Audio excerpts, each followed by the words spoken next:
বিসমিল্লাহির রহমানির রহিম। তুমি কোথায় ধরো? এইখানে ধরবা। বিসমিল্লাহির রহমানির আল্লাহ।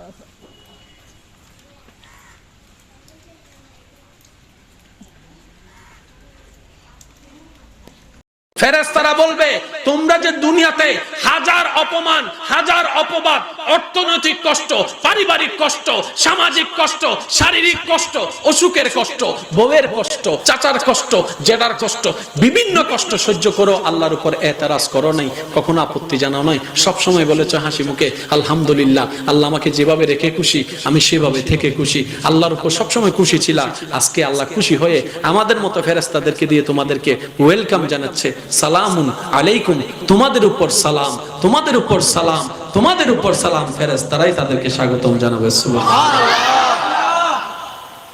এবার বলেন ধৈর্যের দরকার আছে? জোরে বলেন ধৈর্যের দরকার আছে? ধৈর্য যদি বাড়াতে চান, আমি অদমের ছোট্ট একটা পরামর্শ, ধৈর্য ছাড়া কখনো সফল কেউ হয়ও নাই, হতেও পারবেন না, হওয়া যাবে না। কারণ ইন্নাল্লাহা মা'আস সাবিরিন, আল্লাহ যার সাথে সফলতা তার সাথে। আল্লাহ কার সাথে? ধৈর্য ধারণকারীর সাথে। ধৈর্য কে ধরবে? কষ্ট যে পাবে। তাহলে কষ্ট ছাড়া ধৈর্য ধরা যাবে। সেজন্য আজকে থেকে আমার একটা অনুরোধ, যদি আপনাদের ভালো লাগে ট্রাই করতে পারেন, আজকের বার থেকে 1 সপ্তাহ পারেন, 2 সপ্তাহ পারেন, এই জবানটাকে অপ্রয়োজনীয় কথা থেকে বন্ধ করে ফেলেন। প্রয়োজনের বাইরে একটা কথাও বলবেন না। আপনি নিজের জায়গায় চেষ্টা করেন, 1 সপ্তাহ করেন, 2 সপ্তাহ করেন, বাকি রেজাল্ট আপনার মনে আপনাকে দিবে। জোরে বলেন না সুবহানাল্লাহ, একটু জোরে বলেন। এবার কারবালার ময়দানে ইমাম হোসেন গিয়েছেন কি যান নাই? জোরে বলেন না রে ভাই। পানির কষ্ট ছিল কি ছিল না? খাবার কষ্ট ছিল কি ছিল না? এই পয়েন্ট একটু বুঝতে পারবেন। খাবার কষ্ট ছিল কি ছিল না? ঘরের কষ্ট, থাকার কষ্ট, ঘুমের কষ্ট, সব কষ্ট ছিল, কিন্তু ইমাম হোসেন একবারও বলে নাই আল্লাহ আমাকে পানি দাও। সুবহানাল্লাহ।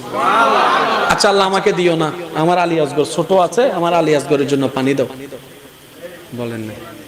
কেন বলেন নাই? ইমাম হোসেন বলে এই তো সেই ধৈর্য যেটা আল্লাহ সবচেয়ে বেশি প্রিয়, আমি হোসেন সেই ধৈর্য দিয়ে আল্লাহর প্রিয় থেকে আরো প্রিয় হব। আমি যদি কষ্ট পাইলে আল্লাহ খুশি হয়, তাহলে আমি তো আমার না, আমি তো রবের। এবার বলেন তো আমাদের চোখগুলা কি আমাদের নাকি আল্লাহ? একটু জোরে বলেন। আমাদের চোখগুলা কার? কার দেওয়া? হাতগুলা কার? পাগুলা কার?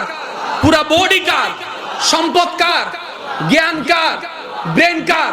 তো সবগুলো তো আল্লাহর, আমাদের বলতে তো কিছুই নাই। তা আল্লাহর বান্দারা বলে যে আমি নিজেই তো আমার না, সবগুলো তো আমার রবের। রবের মন চাইলে রাখবে, রবের মন চাইলে ভাঙবে, রবের মন চাইলে গড়বে, রবের মন চাইলে জ্বালাবে, রবের মন চাইলে মাটির নিচে দাফন করবে। টু করার ক্ষমতা শক্তি আমাদের কারো। শেষ পরিসরে এতটুকু মনে রাখবেন, ইন্নাল্লাহা মা'আস সাবিরিন, সফলতা তার কাছেই আসবে, ধৈর্য যার সাথে থাকবে। ধৈর্যের একটা নমুনা কি? নিয়ামত পেলে শুকরিয়া করা, না পেলে ধৈর্য ধারণ করা।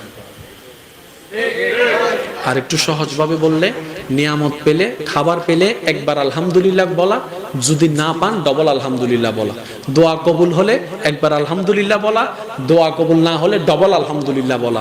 যদি জিজ্ঞেস করে কিরে তুমি কি পাগল হয়ে গেলা, 2 বার আলহামদুলিল্লাহ বলছো কেন? আপনি বলবেন দোয়াটা আমার চাওয়া ছিল, সেজন্য আমি একবার আলহামদুলিল্লাহ বলেছি, আর দোয়া কবুল না হওয়াটা রবের চাওয়া ছিল, সেজন্য আল্লাহর খুশিতে আমি ডবল আলহামদুলিল্লাহ বলেছি। এবার আয়াতটা আপনি মিলান, লা ইন শাকারতুম লা আযীদান্নাকুম। আল্লাহ বলে যে তোমাকে আমি 2 দিলাম, তুমি 2 পেয়ে খুশি হও। তুমি খুশি হলে আমি খুশি হব। ওই খুশির কারণে 2 কে আমি চাইলে 200 বানাই দিব, 2000 বানাই দিব। সুবহানাল্লাহ। আর একটু জোরে বলেন না সুবহানাল্লাহ। এবার সত্যি করে একটা কথা বলেন, আল্লাহ কি আমাদেরকে দেয় না নাকি আমরা নিতে জানি না? কোনটা বললে বেশি সুন্দর হয় আপনারাই বলেন। আল্লাহ কি আমাদেরকে দেয়?